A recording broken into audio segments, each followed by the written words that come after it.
नमस्कार दर्शक बंधु।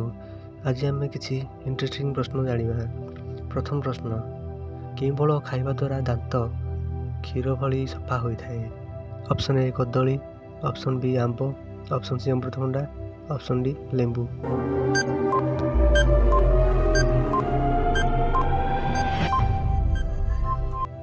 यार सठिक आंसर होउछि अमृतभंडा।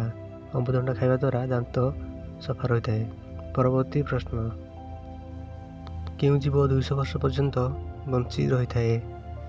ऑप्शन ए माकड़, ऑप्शन बी बिलेई, ऑप्शन सी कंकड़ा, ऑप्शन डी कईछ।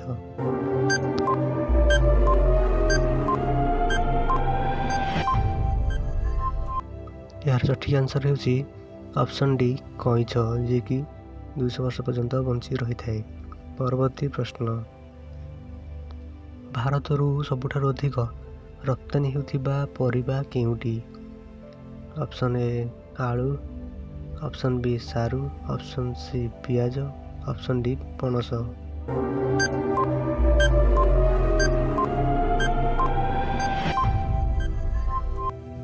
यार सठिक आंसर होउछि पियाज, जहाँकि भारतरू सबुठारु अधिक रप्तानी होता है। तो वीडियो भल लगी लाइक शेयर एंड सब्सक्राइब करियो जमार भूलिनी। Thanks for watching.